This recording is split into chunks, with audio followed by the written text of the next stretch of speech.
जय माँ मरी आप सभी को। मरी माँ उपासक में आप सबका स्वागत है।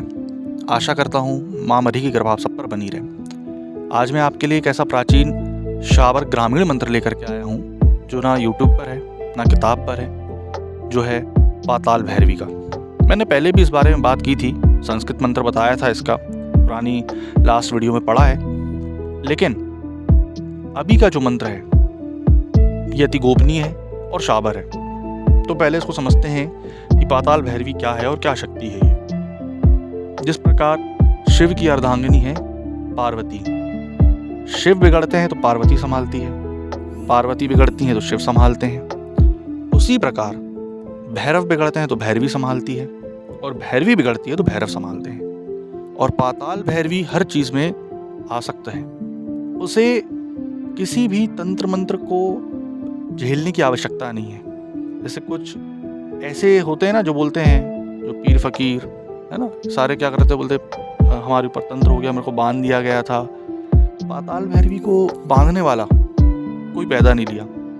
ग्रामीण तंत्र में शाबर इसका जो मंत्र होता है अत्यधिक क्रोधित करने वाला मंत्र होता है और बहुत ही विलक्षण है, बहुत ही उग्र है तथा प्रचंड है। इसलिए अगर जिनके गुरु नहीं है तो वो भैरव बंधन के बिना इसको ना करें, क्योंकि मैंने बताया भैरवी सिर्फ एक ही शक्ति से संभलती है, भैरव, है ना। अगर कोई मेल साधक भैरवी साधना करे तो ऐश्वर्य सुख हर चीज तो मिलेगा ही मिलेगा, लेकिन तंत्र की अपार शक्ति भी मिलती है। इसी तरीके से अगर कोई फीमेल साधक भैरव साधना करे तो उसको भैरव तत्व मिलेगा ही मिलेगा और उसके अलावा तंत्र की अपार शक्ति मिलेगी, ऐश्वर्य वैभव सुख हर चीज मिलेगा। इतना कॉन्टेक्स्ट काफी है। अब आगे सुनिए इस साधना का विधि विधान क्या है। ये साधना जो आपकी चलेगी वो 41 दिन की रहेगी। 41 दिन में आप शमशान से निमंत्रण देकर के लाके साधना करेंगे, जो कि आपको बताया जाएगा। कोई पेड़ पे आपको निमंत्रण नहीं देना है। मैंने नेट पर देखा, यूट्यूब पर कई लोग ऐसा बोल रहे हैं, बोले वट के पेड़ के नीचे जाके बैठ के करो, निमंत्रण दो, शमशान के पास होना चाहिए। वो सारी चीज़ें होंगी ही नहीं, ठीक। वो सबसे अलग विधि विधान रहेगा इसका, है ना। क्योंकि आपको शमशान में जाना है, वहाँ पर बैठकर साधना कर सकते हो तो ठीक है, नहीं तो एकांत रूम पकड़ो कहीं पर जहाँ पर कोई आए जाए ना, पराई स्त्रियों का गमन ना हो, ठीक। सिर्फ आप साधना, बैठक, चौकी, इसके अलावा कुछ ना हो। जिस स्थान पे आप साधना करेंगे स्त्री ना जाए, है ना, नहीं तो वो साधना खंडित हो जाएगी। उसके दुष्परिणाम आपको झेलने हो तो झेलना फिर उसके बाद, ठीक। इसलिए दूसरी चीज ये साधना का दिन जो रहता है ये अमावस्या रहता है। जिस व्यक्ति के पास त्राटक है और योग की शक्ति है, अगर वो साधना को कर ले तो वो कुंडली जागरण की अवस्था पे बहुत जल्दी पहुंचता है। दूसरी चीज़ ये कि जब आप साधना करेंगे तो साधना का दिन रहेगा सिर्फ एक ही, अमावस्या। अमावस्या से आपको साधना को चालू करना है और 41 दिन लेकर के चलना पड़ता है। परंतु सबसे बड़ी बात इसमें यह है कि आप साधना के पहले जब भी आप साधना करना चाहें तो उसके 5-6 दिन, 1 हफ्ता, 10 दिन, 15 दिन पहले से योग करना, मेडिटेशन करना, ओम नमः शिवाय का जाप करना प्रारंभ कर दें। ऐसा मैं इसलिए बोल रहा हूँ, इस साधना को करने के बाद क्रोध बहुत आता है, ठीक, मन विचलित काफ़ी रहता है, क्योंकि ये साधना एक ऐसी साधना है जो आपको तंत्र लाइन में महारथी बनाती है और ग्रामीण में तो बहुत, क्योंकि ये तामसिक साधना है। आसन जो आपका रहेगा वो रहेगा काला, ठीक। आपका जो कपड़े का पहनावा रहेगा वो भी रहेगा काला। आपको त्रिपुंड बनाना है, ठीक, काली कफनी लगानी है, एक बाजोट लेना है, उस पर काला कपड़ा बिछाना है। आपको भैरवी यंत्र बनाना है, ठीक, अष्टदल गंधक से। उसको आपको पूरा तरीका बताया जाएगा, अष्टदल गंधक से भैरवी यंत्र कैसे बनाना है। उस भैरवी यंत्र पे आगे आपको प्राण प्रतिष्ठा करनी है, ठीक। प्राण प्रतिष्ठा जो रहेगी वो 12 इंची रहेगी, चाहे आप मूर्ति रखो चाहे फोटो रखोगे, ठीक। प्राण प्रतिष्ठा जो रहेगी 12 इंची रहेगी। जब आप उसकी प्राण प्रतिष्ठा करोगे, ठीक, तो मूलाधार चक्र पे रख के करोगे। नीचे नहीं रख सकते आप उसको मूलाधार के, या ऊपर नहीं रख सकते आप उसको मूलाधार के, मूलाधार चक्र पे रहेगी।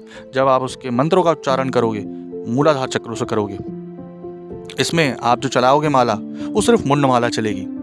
जब आप इस मंत्र का जाप करोगे, शाबर मंत्र का, सिर्फ 7 माला प्रतिदिन, तब आपको बहुत भयावह अनुभव हो सकते हैं। शमशान की चीज़ें दिखना, शमशान का हर कुछ दिखना, उस समय आपका भैरव बंधन काम आता है जो आपको दिया जाता है। वो भैरव बंधन जिससे आप सारी चीज़ों से प्रोटेक्ट रहोगे।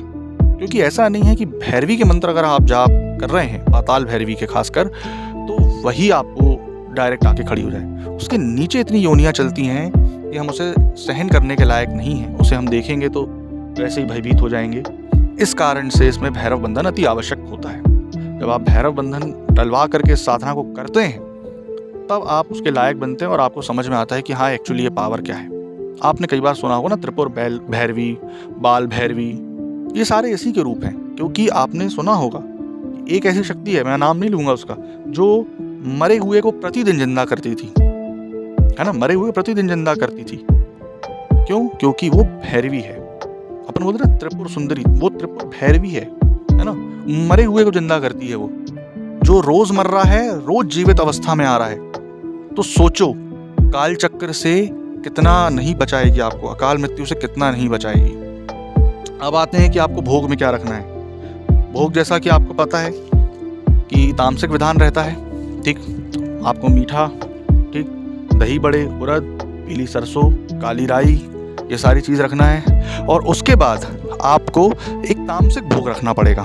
तामसिक भोग जो रहेगा आपका, वो आपको बता दिया जाएगा कि तामसिक भोग क्या रखना है। जब आप तामसिक भोग रखेंगे, भैरवी साधना जब भी करते हैं हम, तो उसके 15 से 20 मिनट पहले योग करते हैं। जब आप आसन में बैठेंगे, ठीक, घेरा बंधन, रक्षा बंधन करेंगे, अपना एरिया का, क्षेत्र का, शरीर कीलन करेंगे, आसन कीलन करेंगे, संकल्प करेंगे जल से, नहा धो करके बैठेंगे। जब रात में काला त्रिपुंड लगा करके बैठेंगे आप, तब आप इस साधना को करने में सक्षम होंगे। जब आप साधना को करने में सक्षम होंगे, तब आपको क्या करना है, सबसे पहले 15 से 20 मिनट ओम नमः शिवाय का जाप करना है और ध्यान करना है। ओम नमः शिवाय का नहीं कर पा रहे हैं तो ओम ऐसे प्रोनाउंसिएट करें बहुत ज़्यादा, मन ही मन 15 से 20 मिनट आपको क्या करना है, ध्यान। क्योंकि इसमें तपोबल और योग बल की बहुत ज़्यादा आवश्यकता होती है। जब आप 41 दिन इसके शाबर मंत्रों का जाप करेंगे, तो आपको बहुत कुछ प्राप्त हो सकता है। संकल्प आपके ऊपर डिपेंड करता है कि आप कैसे संकल्प करेंगे। जल से आप जब संकल्प करेंगे, उसके बाद आप अपना गुरु मंत्र, है ना, गणेश जी का मंत्र, ये सारे मंत्र चला करके फिर ये साधना करेंगे। जो आपका साधना का काल रहेगा, वो रहेगा रात 10 के बाद। 7 माला करने में आपको कम से कम, यह एक माला करने में 10 से 13 मिनट लगेगा। 7 माला आप हिसाब लगा लीजिए, कम से कम आपको 2 से ढाई घंटे की प्रतिदिन की प्रोसेस रहेगी। 40वें दिन जब आप करेंगे इसके मंत्रों का जाप, तो आपको बहुत ज़्यादा अनुभूति होगी, बहुत ज़्यादा शरीर ऊर्जावान लगेगा, एनर्जेटिक लगेगा। और दूसरी चीज़, जब 41वें दिन आप इसका हवन डालेंगे, तब आप अपने अंदर एक ऊर्जा और एक भय सबको देख लेंगे। क्योंकि ये आपको काल चक्र के परे कर देगी। बोलते हैं ना, वो मौत भी दिखा देता है ना, वो जीना भी सिखा देता है, वही होता है भैरव। और जब उसकी अर्धांगिनी चलती है, तो सीधी सी बात है, सबसे पहले तो वही चलेगा। इस कारण से आपको इनके मंत्रों को बहुत ज़्यादा समझना होगा। और जब आप इस सारी साधना को करेंगे, 41 दिन का आप पूरा कोर्स और प्रोसेस करेंगे पूरा, तब आप अपने जीवन में बहुत ज़्यादा अनुभव करेंगे एक साधनाओं का। इन साधनाओं से आप तलवार लगाना, योग तंत्र करना, भैरव तंत्र में बहुत ज़्यादा आगे बढ़ सकते हैं, ठीक। अगर आपको साधना चाहिए हो, आप इस साधना को करने में रुचि रखते हैं, आपको उसका पूरा कोर्स करना हो, ठीक, तो नीचे दिए गए डिस्क्रिप्शन पे नंबर डले हुए हैं, आप उस पर हमसे बात कर सकते हैं, पूरा डिस्कस कर सकते हैं। और इसको डीपली समझा दिया जाएगा आपको कि ये एक्चुअली क्या होता है, कैसे होगा। हो सकता कुछ क्वेरी आपकी हो, कुछ ऐसे प्रश्न, कुछ ऐसे डाउट आपके हों जो आपको नहीं समझ में आए हों, तो आप हमसे पूछ सकते हैं और इस साधना को हमसे ले सकते हैं। तो आशा करता हूँ आपको जानकारी पसंद आई हो। जय माँ मरी।